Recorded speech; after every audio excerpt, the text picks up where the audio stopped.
Hello and welcome back to the video on the wrestling today and to my AEW Double or Nothing 2022 prediction. I can't believe it's already that time of the year again for another AEW pay-per-view. It feels like just a few days ago we were celebrating Hangman Page's title win, and here we are again, ready for another AEW pay-per-view. And yeah, it's a stacked card as ever, lots of great matches on there, so let's get straight into it. And we're going to start off on the buy-in with Hook and Danhausen. Hookhausen against Tony Nese and Smart Mark Sterling. If you've been watching my out of 10 videos, you'll know how much I love Hookhausen. Obviously, it didn't go to a plan for Danhausen against Tony Nese a few weeks back, but you know, Mark Sterling, he's not a proper wrestler. He's taken several beatings over the last few weeks from the likes of Wardlow. He's not going to be at 100%, and even if he was, Hookhausen would still get the win. This is just going to be an uplifting match to kick off the night, really, on the buy-in. So yeah, Hookhausen for the win here, without a shadow of a doubt. For the TBS Championship, Jade Cargill takes on Anna Jay. And yeah, this is an interesting one. For me, I didn't see Anna Jay as the challenger for Cargill at this pay-per-view. But yeah, I mean, like, it does create some doubt. But for me, I don't think Cargill will drop the title. Anna Jay's good, but has she been built up quite enough yet? I'm not so sure.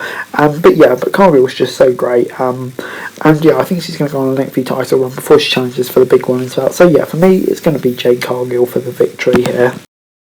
Next up, Thunder Rosa takes on Serene for the AEW Women's Championship, and this is a really interesting match.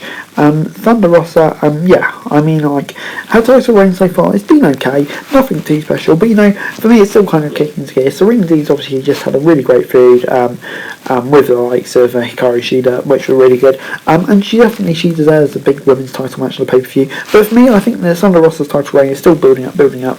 Dee's great, but I don't feel like it's her time yet, so I'm going to say Thunder Rosa for the win here. American Top Team take on Tay Conti, Sammy Guevara and Frankie Kazarian in a six-person tag team match. And yeah, the stipulation is if Top Team wins, Guevara can never challenge for the TNT title again while Sky is champion, I believe. And yeah, hopefully, I'm just praying this is the end of this storyline. American Top Team get the victory. I mean, like, it's a hard one to call. I wouldn't be surprised if they just let it do this feud again, but for heart over head, I mean, I'm got to go for American Top Team in this one. Please just let this be the end of this feud, because yeah, it's been really average at best, to be honest. In the final of the Women's Owen Hart tournament, Ruby Soho takes on Britt Baker, and yeah, this is an interesting one. It's quite a hard one to call. Britt Baker's obviously the established star, probably not even the champion these days, but probably still the star of the women's division. But Ruby Soho, she's gone quiet for a little while. She's kind of coming back onto TV now more often, and she could really do a big win to put her over. But yeah, for me, I think it'll be Britt Baker. It just elevates the tournament, having her be the first women's star of the women's division. And I think they can tell the story of Ruby Soho. She keeps going knocked down, but she'll go up again, and I think it could lead to a good storyline with her. So I'm going to say Baker for the victory, with Soho benefiting long term. But anyway, moving on then to Darby Allin versus Kyle O'Reilly. And yeah, this is one that's just been added out of the blue, really. I mean, like, it's just been very rushed, and it kind of feels like Darby is the only reason there's this match, just to get him on the card, really. Against Kyle O'Reilly, obviously it'll be a great match between two great wrestlers, but yeah, for me, it feels like a Darby victory. I don't know if it'll go anywhere afterwards, but yeah, it'll be good to see these two battling, even if there's not much of a storyline to it. But yeah, I think it'll be Darby for the victory here. Next up is the final of the Men's Owen Hart tournament between Samoa Joe and Adam Cole, and this is a really hard match to call, to be honest. Adam Cole obviously made it to the final. He's kind of like the big star of the tournament, but Joe's came in and he's just ripped past everyone. I thought maybe he'd lose to O'Reilly on Dynamite this week, but he didn't, and he's advanced. And Joe, it does create an intriguing dynamic. Joe's dominant. Adam Cole will really need to push as well. So yeah, it's a hard one to call, but to be honest, I'm just leaning towards Adam Cole for this one. I don't know, really. I just feel like there could be some interference from the likes of Jay Lethal in this one to cost Samoa Joe. But yeah, I just think Adam Cole, it's going to be a crowning moment for him in AEW and really put him over. So I'm going to say Cole for the victory. Moving on then to the tag team title match, and that's Jurassic Express against Ricky Starks and Powerhouse Hobbs and Keith Lee and Swerve Strickland. This is an interesting one for me. Yeah, I don't know, I kind of feel like Jungle Boy and Luchasaurus reign has kind of, you know, it's been okay, but maybe time for a change. But just looking at any of these teams, Keith Lee and Swerve Strickland, they've been great, but together they're probably more singles wrestlers. And Team Taz, yeah, I don't know, I can't really see them going over to tag team titles. So I just feel like Jurassic Express will keep it a bit longer and maybe drop it in between the next few pay-per-views. But moving on then to an Anarchy in the Arena match, and that's Jon Moxley, Bryan Danielson, Santana Ortiz and Eddie Kingston against Jericho Appreciation Society. And this is an interesting match, really, because obviously You got Kingston, Santana and Ortiz teaming together with the Blackpool Combat Club. They really used to, unfortunately. But yeah, it creates an interesting alliance. Maybe there could be a breakdown of nations there, which gives Jericho Appreciation Society the win, which has been great so far. But I just feel like with how strong they've booked the Blackpool Combat Club so far, they'll probably get the win. So yeah, I'm going to say Team Combat Club. Moving on then to the Death Triangle versus the House of Black.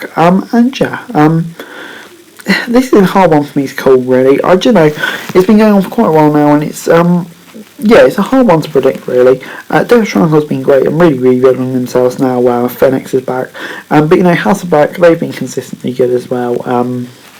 So yeah, it's a hard one to call, but I just feel like on a pay-per-view stage, maybe House of Black need it more, so I'm going to say that I'm going to go over. Moving on then to MJF versus Wardlow, and yeah, this has been such a great storyline. CM Punk was the Feud of the Year contender, and this has probably matched it for me. It's just been so good, and it's become been a real star-making adventure for Wardlow. And yeah, I can't wait for this match. I mean, with the stipulation, however, that's my only complaint. It has made it fairly obvious who will go over here. So yeah, it will be Wardlow, I imagine. But it'll still be a great match, and I can't wait to see them to battle out. But it'd be a great way to put Wardlow over. Moving on then to the Hardys versus the Young Bucks, and yeah, I didn't think we get to see this match so soon after the Hardys debut. But yeah, I'm really looking forward to it. We've seen in the last few weeks Hardys can still go. So yeah, I'm looking forward to it. It's going to be a really good match. Young Bucks obviously are great. But yeah, it is a hard one to call because Young Bucks, they're top tag team, they need to win. But Hardy's really their first pay-per-view. They need to establish themselves in AEW, so it's a hard one to call, but I do think the new ones will get the win. I'm going to say Hardy's. Moving on into the world title match, and for me this is probably the most unpredictable world title match we've seen in a long time. Hangman Page versus CM Punk. Hangman Page has had a good title reign so far. I wouldn't say it's been absolutely incredible like some of the reigns we've seen in the past, but it's still been solid against CM Punk, who's just been so brilliant over the last few months. And yeah, this feud does have an interesting dynamic, which I wasn't sure we'd get with two white meat baby faces. But for me, I don't know, I just feel like it's Punk's time. Hangman Page is better chasing. So yeah, for me, I'm going to say a Punk win here, but it could go either way. But anyway, guys, that's the video. Thanks very much for watching. So like, share, subscribe, notes, thoughts, comments down below, forums, subscribe for daily wrestling news, and subscribe to the channel. We greatly appreciate it. Thanks very much for watching. Peace.